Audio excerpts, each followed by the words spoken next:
Hi everyone, it's Megan. Thank you so much for joining us for this week's episode of WooAsFuck.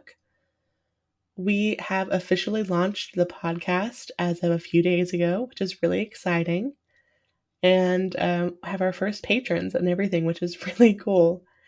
Join us this week for a discussion about energetic Jello and how to clear it, starting your next big project, and being authentic to yourself and finding your community. We have a collective reading where we each pulled cards prior to recording and then a few cards throughout. Thank you so much for joining us, and let's get into it.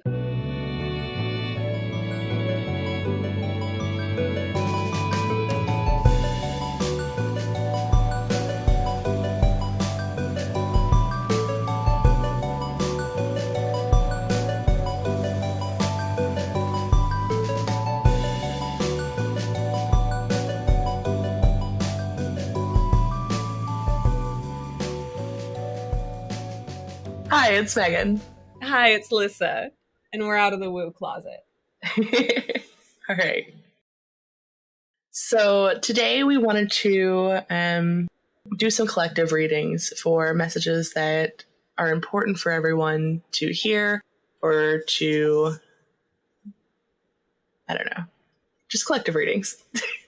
Yeah, messages that we're getting from Source that seem like overarching themes for what the collective is going through right now, and maybe some cheat codes in your life that you can implement to make things a little bit easier this time. Yeah. So we both had some pretty powerful readings. We did them before the podcast. And you want to talk about yours first? Yeah, sure. Okay, so what I'm going to do is I'm going to explain each card, and then I'm going to explain my interpretation of it, because a lot of it I do intuitively. It's not necessarily the actual interpretation of that card in traditional tarot, but I want you to all see what I'm seeing in your mind's eye. So let's see. Where we start here is we're at the star card. That's the overall energy of the reading. And that tells me that what we're really focusing on right now as a collective is learning how to nurture ourselves, to nurture the earth, but that we're also experiencing this renewed sense of hope. And I see this a lot in going out. You know, people don't have their masks on anymore. People are going out to eat. The movie theaters are open again. So I think that all of us are really in this state of like opening to abundance in a place that we weren't before. Something that we like, what is known for us right now is the King of Swords card. And to me, that tells me that what we're focusing on is having clarity and working on clear thinking, being objective and being logical and rational about our decisions. But there is some sort of just natural resistance that happens there because we're in a collective space of harnessing our emotional bodies in a way that nourishes ourselves and the earth in a more effective way. But then we're also operating in this energy of the mental sphere, of being logical and objective. So we've got that going on. What's being hidden from us right now is we're not able to access the emotional fulfillment that we could be accessing because of our fears and our anxieties. And that's showing up here as the Ace of Cups in reversed, as in the unknown position. And then what's clarifying that, so I asked, what is unknown? And I got the Knight of Wands, the Two of Wands, and the Knight of Wands and the Two of Wands. So we'll start there. That tells me that there's some type of internal, external exploration that we're really not doing right now, that we're putting off because we're afraid. But that if we didn't put it off, what's sitting on the other side of that is the Ace of Cups, which is literally emotional fulfillment. So how do we get to that, right? That's the next question. And what came out is the reversed Four of Cups. And this is a gentleman that's sitting at the edge of a tree, and the divine is literally offering him a cup. They're offering him a gift, and he's just ignoring it. But this came out in reverse. So this tells me that we are going to be accepting what's being offered to us, that we're moving into that energy. But there needs to be, and I'm hearing this now strongly, the time is now, and there needs to be a sense, needs the wrong word. We're being invited to cultivate a sense of adventure. I've heard a lot of other readers talk about this sense of wonder. For me, it's coming out much more as adventure and exploration, not necessarily outside of your home and not necessarily in a sense of travel, although that would be great. It's much more about, on your walk home, are you looking at the trees? Are you literally stopping and smelling the flowers? Is there something that's your favorite thing in your house that you can just pick up and look at and really appreciate and have like this sense of, oh my gosh, I'm really creating my reality? Because once we do that, we're able to invite in this breakthrough. And okay, I'm seeing this strongly. What this breakthrough is it's a break. This is so interesting, you guys. I did this reading before and sat with it and interpreted it. And now that I'm connecting, I'm getting more messages that are specific with these cards. I'm experiencing the same thing with mine. Because I'm sitting here and I'm hearing you and I'm feeling you channel and receiving all of your messages, and then things that you're saying are kind of like in line with what my stuff is, and I feel like I'm just getting like a dump of downloads as you're talking. I think we should talk about that after. I think that Yeah. because I'm almost done, and then I want to hear what your downloads are on my downloads. But specifically about, I can feel you here, Megan, in this reversed Ace of Swords. So I'm I'm very much seeing in my mind's eye a sword slashing through what I'm like seeing Neo in the Matrix and all of those, like coding that goes down. And I'm seeing us literally slash through that. And then once that happens, there is this offer from the divine of financial abundance. But the tone of my voice is strange when I said financial abundance, because it's not financial in the way that we perceive now. What the outcome is the Ace of Pentacles. And the way that I'm reading the Ace of Pentacles in this reading is a new form of abundance. What we perceive to be abundance is going to be different. And that ultimately, this is because we're experiencing the death of a way that we used to live, which is creating a new cycle for us completely. And that's being shown with the Death and the World card. We're also being asked to see things from a bigger perspective right now. Megan, what came through for you on that? So it's hard to verbalize because, a lot of it's feelings, but one of the things that I got from that when you were talking about having those moments of appreciation, and that by finding the little joys and actually really appreciating them, it just, for me, it circles back to that grid work. And then when you were talking about that, I could just clearly see that if we all intentionally took those moments of joy, because it's like opening a whole new world for us, because we are like collectively doing that grid work with intention, because there's a difference between doing it because it does genuinely bring you joy and you don't think about it, but when you're making the actual decision that you are choosing happiness and you are choosing to indulge or choosing to really feel your feelings, whether they're good or bad, and work through them, that intention is a key that's going to unlock, especially if we're all doing it mindfully. And I just saw what I think you were talking about there, where it literally creates like a hole in the programming, like a Yeah. like an escape is the word I want to say, but words aren't accurate. But it's like, yeah, like a bigger perspective, because can you explain a little bit more? You said an expansion.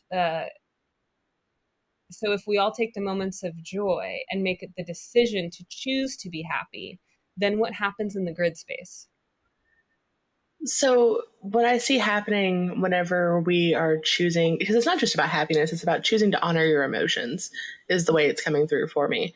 So, if you are choosing to honor, in the moment, I am present and I am feeling joy because of this, or I am genuinely upset or hurt because of this, and you're sitting with that emotion and you're allowing yourself to observe how it's making you feel and how it's impacting you, that I feel like It's almost like we're breaking out of the game because we're becoming more aware of our emotions. We're becoming more in tune with things, and we're healing a lot of generational trauma by taking those small moments and really putting that back into the collective grid. Because we're processing these things that people have taken for granted or pushed down or never fully processed. So I'm kind of like getting stuff dumped into my brain as I'm saying this, but I think you get what I mean. Well, I think I'm getting the same thing, which is that as we really acknowledge and take ownership for our feet, oh my God, I'm seeing Oh, it. take ownership. Like that is the second you said that. Take ownership of your. Yes, what I'm seeing is literally people walking around existing in like their own I'm going to go with what I'm seeing, you guys. It's ridiculous. They're walking around in their own little blobs of jello. And that jello is sort of the ethereal body and the spiritual body, our aura, whatever, all of the layers that exist on top of us that are part of the larger grid system. And there's frequencies that exist within that jello mold that are just vibrating, that come from our generational lineage and these traumas that we've experienced that are encoded in our DNA. And when we don't actively acknowledge, take responsibility for, feel, or release that vibration, Megan, this is coming from you. I don't think this is even me. When it's existing in that sphere, in that space, then when we don't acknowledge it and own it and take responsibility, we project it onto our external reality, which allows it to continue to have a resonance. Whereas if we see it and go, oh, hey, this frequency is in my jello mold blob. And I can see it so clearly too. it's orange in my mind. And it's like, and if I want to release it, if I don't want it to be in my experience anymore, I'm going to create an opening and I'm going to allow this thing to move through. And we talked about this before, but where not in this episode, but where I've gotten stuck in the past is a lot of times I personally can create that opening and allow the space for release. But what the real, oh my gosh, bang my head up against a wall problem is as you, it's not a problem, I make it into one. As you release, you feel it, you experience it, you live in the totality of that thing in that moment so it can be released. But so many of us back away out of fear in that moment because it's physically, emotionally, and mentally uncomfortable. As you're saying that, I'm feeling, because you're talking about facing these darker things and really going through the emotions and the spectrum of how you feel when you make these big changes or realizations or process these heavy emotions. And as you're saying that, I can genuinely feel the struggle that we are experiencing as a collective, because we're all rapidly going through a lot of this, things that would have normally taken people years or taken people days. Um, to go, like, to come online or to go through a process. And I'm just feeling this immense sadness. And it's like a relief. It's like when you have a good cathartic cry. But I can feel it when you're talking about that. Oh, this is, Is it in the throat? it's such a big feeling. Yeah. Do you feel it in the throat space? Because what I've noticed is it's huge. It's such a huge feeling. Yeah, it's definitely within like the throat chakra is, I think, where a lot of us are struggling. Yes. Because we're opting to authentically be ourselves, and it's so hard, and a lot of it's about speaking your truth and setting your boundaries.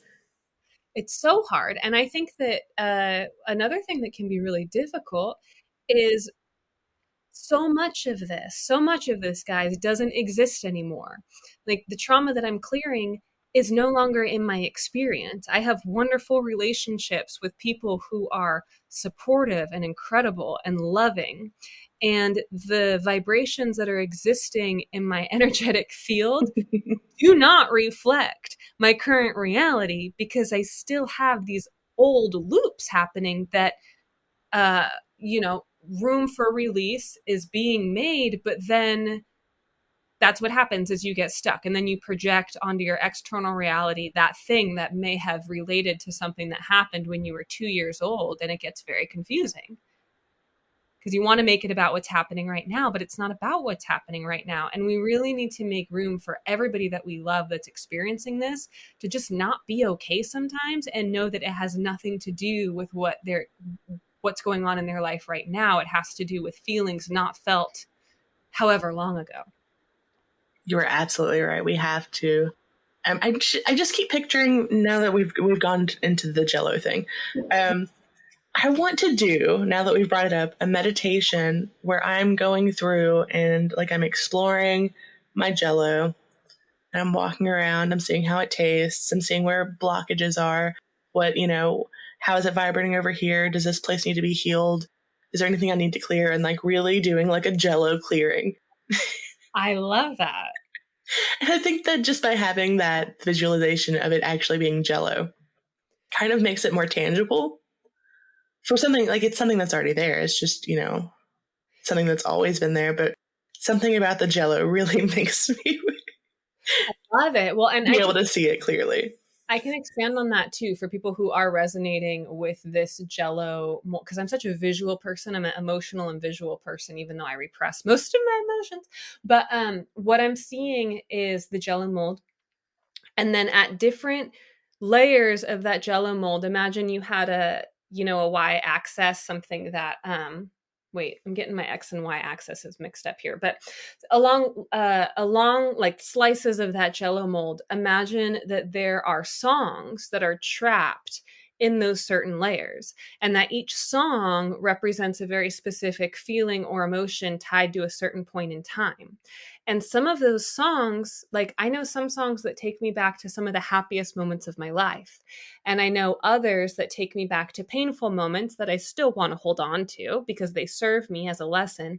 And then some take me back to places that were horrifying and traumatizing and not helpful to still carry. So that's what we really want to focus on, is where are those frequencies and vibrations starting to eat away at that Jello and create projections on your reality that don't match who you really are at your core.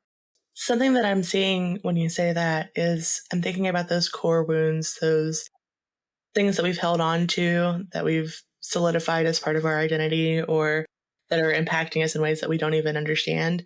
And I'm thinking about, because you said the layers, and it popped in my head about how when it's a newer thing or something that's like not held as dearly to us, it's still like that loose Jello. It's like when you first set it, and it's that liquidus just starting to form, and it's easier to clear that. But when it's an older thing, it's like that skin, that thick skin, like you left the Jello in the fridge uncovered for 2 weeks, and it's firm, it's hard, it's difficult to clear. Oh, and And it was then, painful to make a room for yeah. release. Yeah. But you know how you could easily get rid of it is to provide some warmth and love, and accept it. And it might make it easier to process. Yeah, would it wouldn't make the opening any easier necessarily, but it would make the release less Yeah. painful, because it would just be, wow, this to me now I'm seeing the difference between a mother that has a natural birth versus one that gets a what do they call it? A when you're C-section? A no, cesarean? no, when you're induced, like nothing, that there's zero wrong with being induced into. Oh. Yeah, but what happens is, so my friend is she's not literally a doctor, but she might as well be. She knows so much, and she knows so much about babies. She has two. And she explained to me, I don't know if this is true because I did zero fact check on it, but that when you're induced, the natural hormones that are released in your body when you're about to have a baby allow your hips to sort of widen, and your like pelvis to soften, something Mhm. along those lines, and just gets your body prepared. And when you're induced, your body doesn't necessarily have the time to go through that process, so it can be more aggressive in the actual delivery process, because instead of it being natural, there's this external hormone that you know uh, is similar to the one that we would produce, but it just progesterone or whatever, and then the baby just can be pushed out kind of more harshly than it would be otherwise. So what would be the equivalent then of that for us? Like, how do we allow, well, you said warmth and love and compassion, probably. Yeah, warmth, love, compassion, being kind with yourself, even if it's a difficult thing, and understanding that sometimes it's hard and you're going to fall back into patterns and you're going to repeat those cycles and it's going to continue to impact you. But I just really feel like if you have that forgiveness within yourself and allow yourself to feel your feelings. That's probably number one. Yeah, allowing yourself to feel your feelings. Oh my gosh. And I forgot, I did pull oracle cards on this too. And what I got was new moon, new beginnings. We're in eclipse season right now too, so I feel like that's amplified. Bigger picture, trust the universe to paint the bigger picture. And citrine, goal setting, abundance, and positive energy, which is, I mean, that's bananas. That's exactly everything we're talking about. So I am looking down at the cards that I had pulled, and one of them was the Earth card, and it's literally like a Jello blob. I have to send you a picture of this. Oh my gosh, I love that. So my reading was only oracle cards, and the big message that I was getting from it. So everyone around you is a mirror, and you are looking at yourself through the lens of everyone else. And they're projecting things onto you and versions of yourself onto you that aren't necessarily in line with who you are currently, and you're doing the same thing to them. And you're learning lessons through the experience of yourself from someone else's perspective. And what I'm getting is that it's really important right now to separate yourself and try to determine in those moments, is this truly who I am in this moment? Am I being genuine to myself? Am I being authentic? Or is this a past version of myself or someone else's perception of who I am that I am integrating into my being?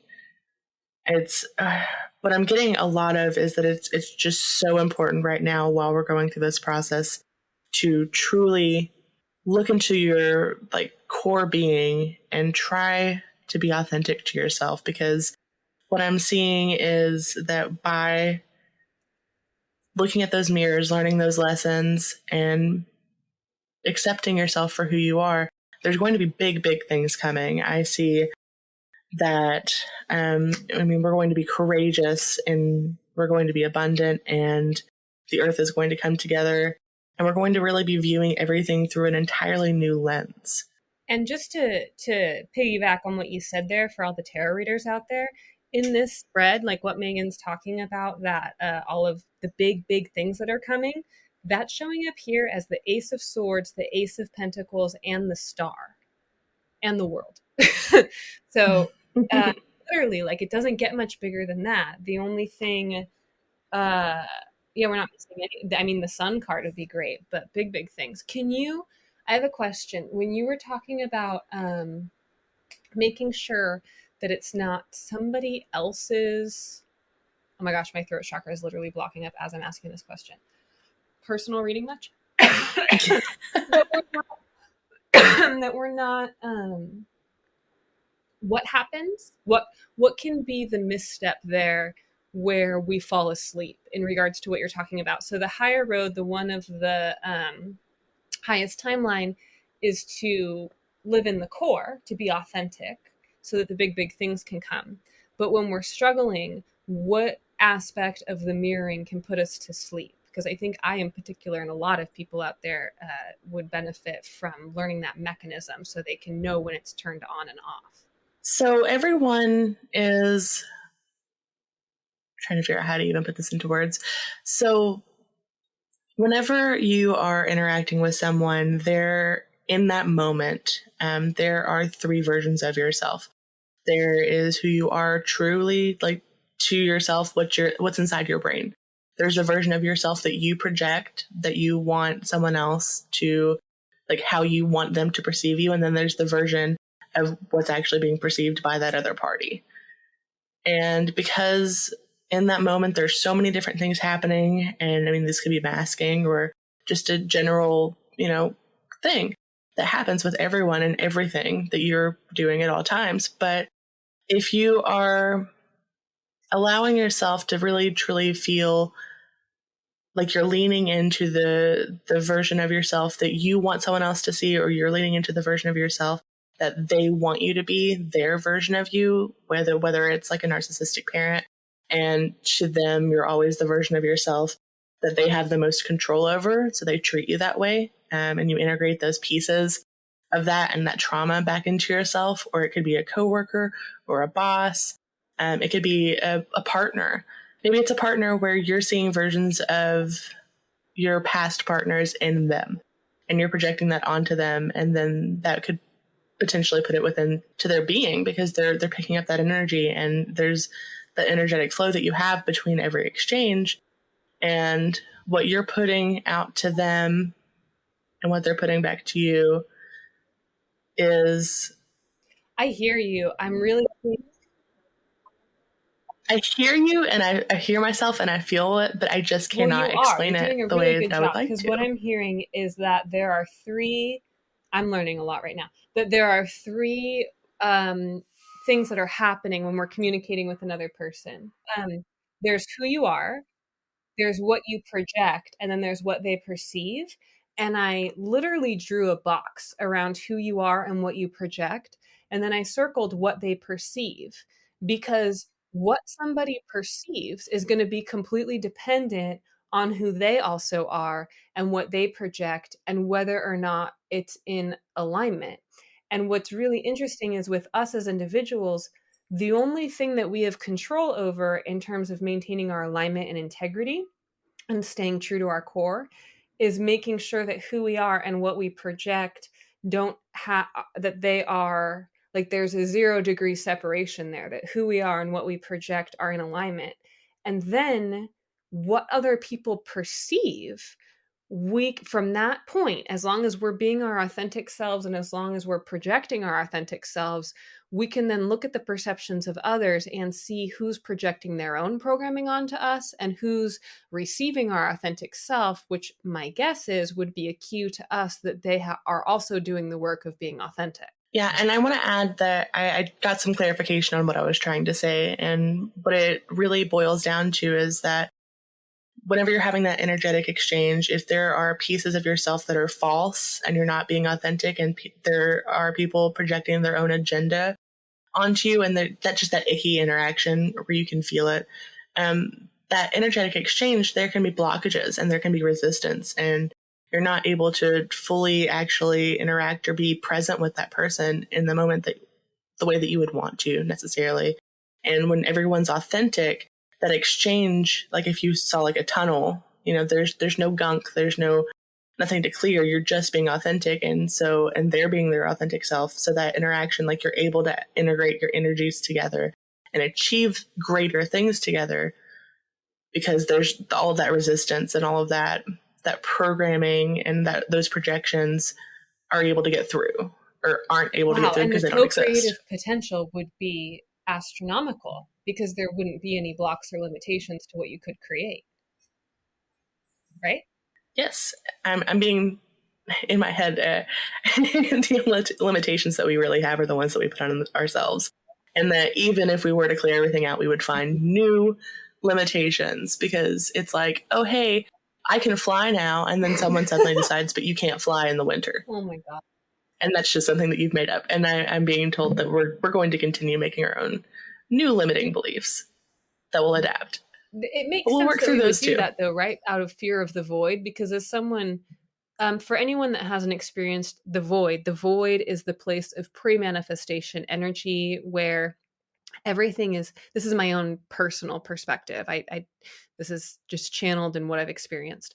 It's it's all potential, just pure pulsing potential, but nothing is actually in existence, including yourself. So when you go into the void place, in, meditation, or maybe you're using hallucinogenics, or you're doing some type of grid work, it can be very, very scary because I'm feeling it now. It's limitless potential, you guys. It's literally limitless. But because of that, there are no bounds, which means you're experiencing infinity. And if you're experiencing infinity, it can be incredibly scary because it doesn't end.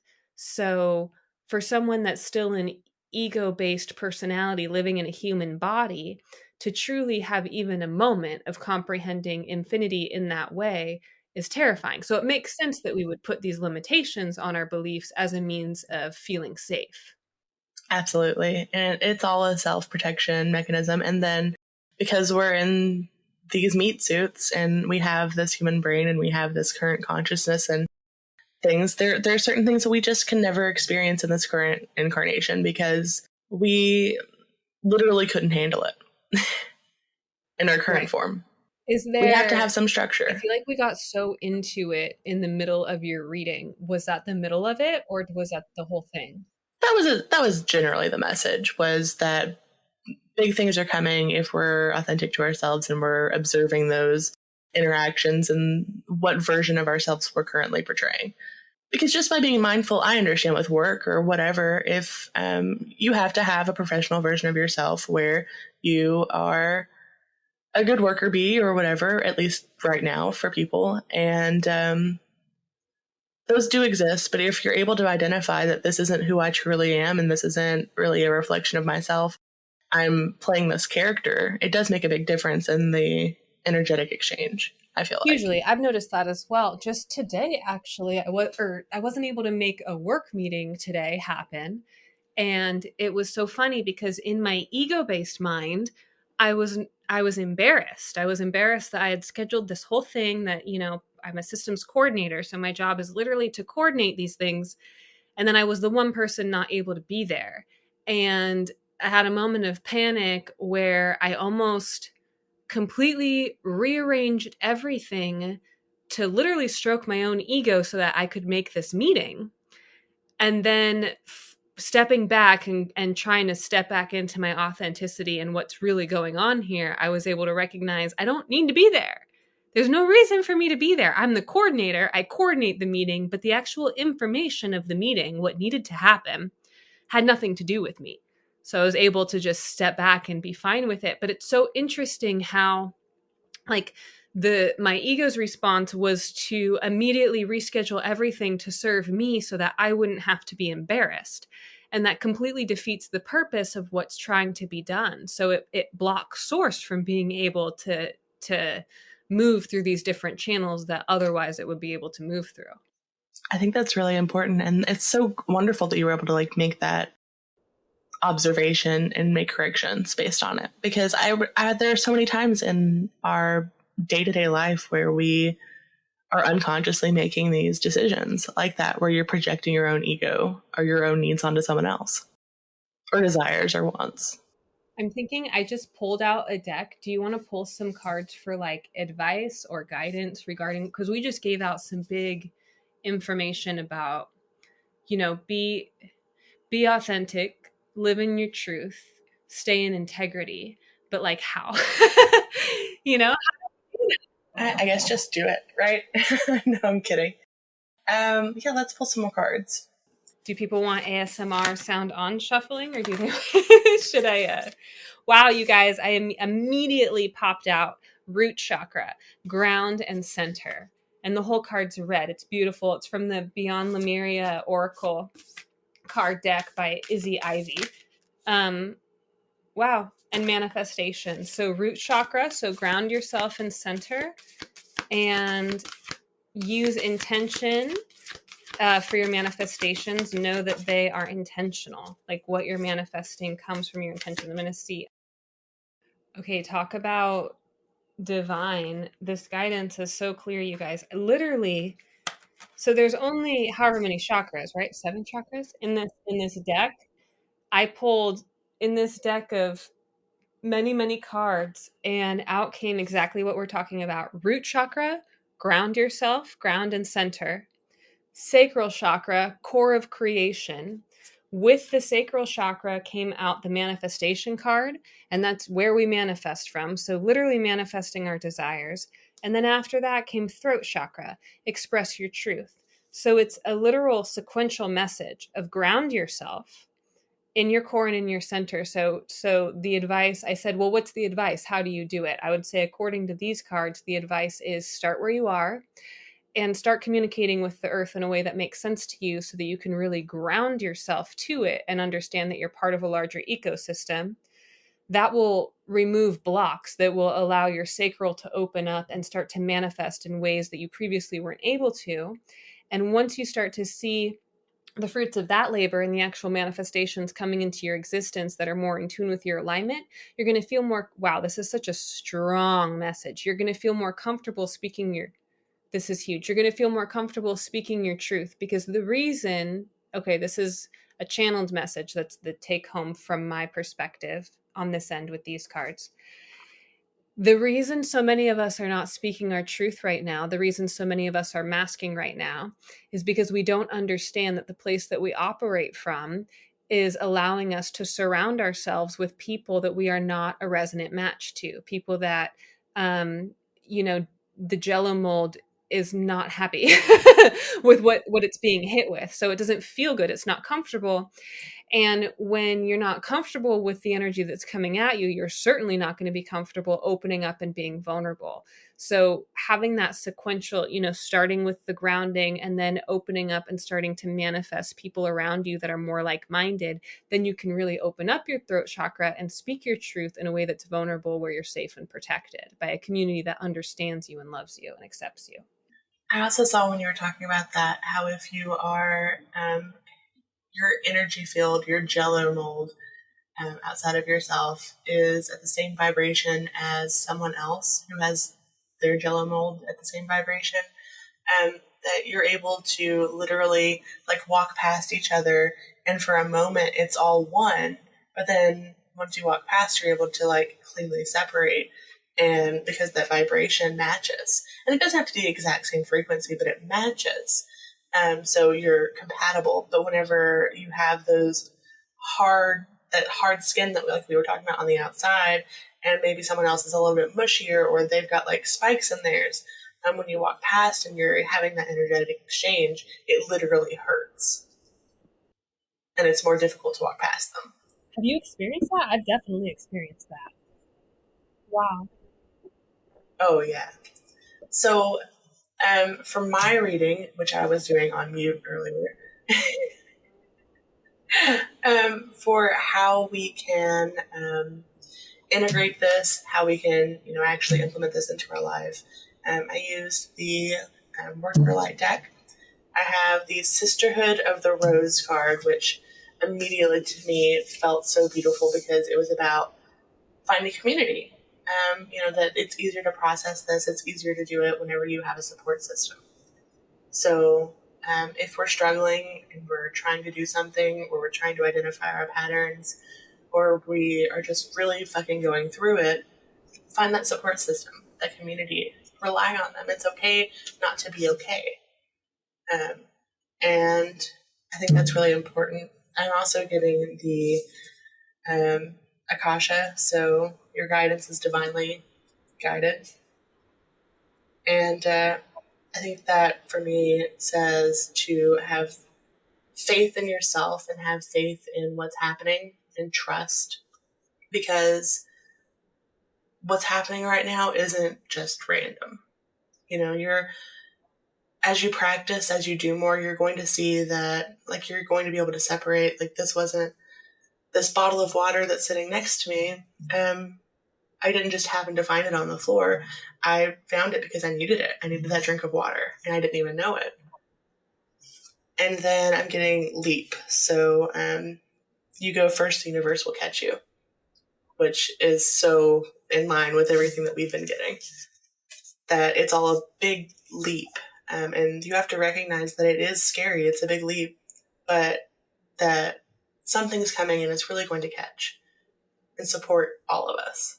Huge. I can't believe how in alignment both of our readings were together, because that over on my end is supported by the King of the King of Wands and the Two of Wands, which is exactly that, adventure, inward and outward exploration, which is the leap, essentially, like looking at things from a bigger perspective and taking risks in the way that we view ourselves. And I think ultimately the biggest risk, right? Oh my gosh, ooh, ew, cringe, cringe, cringe. The biggest risk is being us. I know, it's the Every episode worst, we're gonna talk right? about that, like how, like, gross. Oh my god. Ew, gross. You have to be authentic. Mm-hmm. But it's okay. We're here Yeah, with that you. programming is deep, man. It sucks. I think that's a lot, though. I hope that you guys felt this the same way that we felt it, and I hope that it helped you. I feel it's so wild because we haven't even released this yet. We haven't even actually like officially put this out there.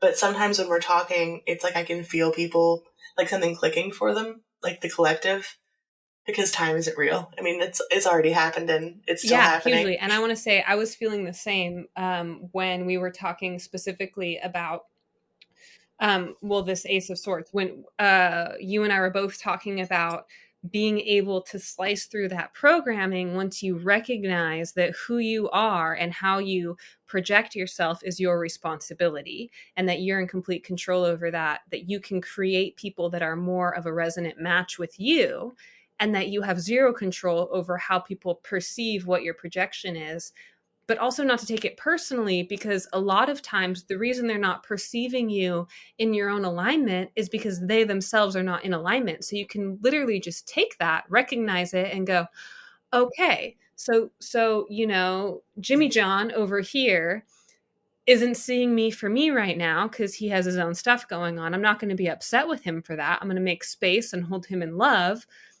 as long as he's not, being abusive to me in one way or another or negatively impacting my energy. But meanwhile, those over here who do see me for me, I know that they are also practicing their own alignment. So it's really, and then the other thing that I felt, that we both felt so strongly, is you guys, whoever is listening to this right now, whatever that passion project or dream is that you've been thinking about for a very long time, that you have yet to implement into the world because there's some sort of fear or anxiety about it, maybe literally put that thing aside for a minute and go have some sort of adventure, whatever that looks like. Because once you get into the flow of creativity and fun and adventure, you can come back with these new eyes where you can take the thing that you want to do and have it not be part of the old narrative of quote unquote work. Instead, it's something you're offering to the collective. And then there's just an equal and opposite energy exchange, which is what you're talking about, Megan. Yes, absolutely. Please go do Do it. it. Do your thing, guys. Please go do whatever it is. I actually wrote that down Do it, twice. do I it, do wrote that it. down twice in the We journal have here. faith.